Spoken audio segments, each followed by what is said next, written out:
avail ang mga pensioners na apektado po nitong EGAY? Yes po. Actually, lahat tuwing magkakaroon po tayo ng Calamity Loan Assistance Package or program, lagi po natin kasama dito. Laging kakambal nito yung advance pension ng ating mga SSS pensioners.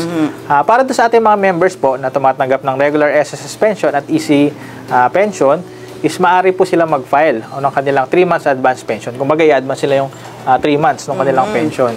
Okay. Ito po is, ang filing nito is, Ma'am Banji, is mga SSS branches. And then, ang disbursement nito is through check. Kumbaga, cheque po ito. May fill up lamang po sila ng form. Doon sa form po ng ating 3 months advance pension is merong portion po doon na isa-certify ng ating barangay chairman. Okay. Kung walang barangay chairman, isa-certify po ito ng NDRMC or ng DSWD. Okay. Which is mas madali kung si chairman na mag-certify kasi si chairman minsan kapitbahay lang natin eh. Andiyan lang, chairman, papirma naman. Kumbaga, easy to reach.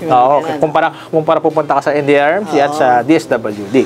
Kaya kay chairman. And then yun po, once mapirmahan ni chairman yung kanyang portion dun sa ating 3 months advance pension, pwede nyo po siyang dalhin sa any SSS branch na malapit po sa inyo. Sir, hindi to online pag pensioners? Yes, hindi po ito online. Kasi saan po available ang mga application? Ang application form po is, kumbaga, is available naman po yan sa ating mga SSS branches. O kaya naman po, para hindi na sila magpunta sa SSS, bago sila para kumuha ng form, downloadable din po ito sa ating website.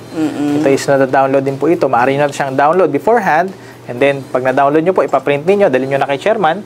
Tapos, para pag napirmahan ng chairman, pwede na natin dalhin sa nearest SSS branch. Any ano naman po to, any SSS, hindi po, not necessary dun sa mga affected areas natin. Kasi minsan, naapektuhan yung branch natin. No po, minsan, yung ating mga branch, affected din. Minsan, binaha, meron din mga equipment na na-damage. Any SSS branch po pwede. Pero, siguraduhin niyo po, wag naman masyadong malayo. Kasi ito po kasi is cheque. Okay. Ibig sabihin, kung saan po kayo nag-file ng inyong 3 months advance pension, doon nyo rin pipikapin yung cheque. Tama po. Kaya mamaya, sobrang layo nyo, pupunta kayo ng Metro Manila. Oo nga, baka tapos gusto pa dito.